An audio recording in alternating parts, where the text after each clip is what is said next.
દેશભરના એરપોર્ટથી ફ્લાઇટ રદ થવાને લઈને ઇન્ડિગો પણ શંકાના ઘેરામાં છે। કેટલાક સવાલો પણ ઇન્ડિગોની સામે ઉઠી રહ્યા છે, જેમ કે દેશભરમાં માત્ર ઇન્ડિગોની જ ફ્લાઇટ કેમ રદ થઈ રહી છે? કેમ અન્ય કોઈ એરલાઇન્સને આ નિયમની અસર ન થઈ, માત્ર ઇન્ડિગો જ કેમ?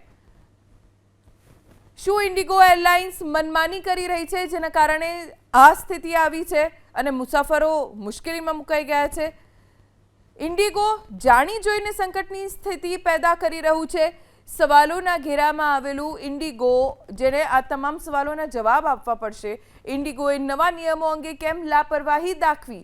ઇન્ડિગોની સામે તપાસ કમિટી રચવામાં આવી છે। ઇન્ડિગોએ સિસ્ટમને બ્લેકમેલ કરવાની કોશિશ કરી, તેવો પણ એક સવાલ ઇન્ડિગોની સામે છે। આ એરલાઇન્સ કંપની ઇન્ડિગો સમસ્યાને ઉકેલવાના બદલે બહાના કેમ બતાવી રહી છે? ઇન્ડિગો એરલાઇન્સ નવા નિયમો લાગુ કરવામાં નિષ્ફળ કેમ ગઈ? કેટલી મોટી બેદરકારી અને લાપરવાહી કહેવાય? ચેતવણી છતાં ઇન્ડિગોએ બેકઅપ ન રાખ્યું, એ સૌથી મોટો સવાલ છે। નવા એફડીટીએલ નિયમોના હિસાબથી પ્લાનિંગ કેમ ન કર્યું, જ્યારે અન્ય એરલાઇન્સે કરીને રાખ્યું, ઇન્ડિગો કેમ રહી ગયું? વારંવાર ચેતવણી છતાં પણ બેકઅપ ન રાખ્યું, શા માટે?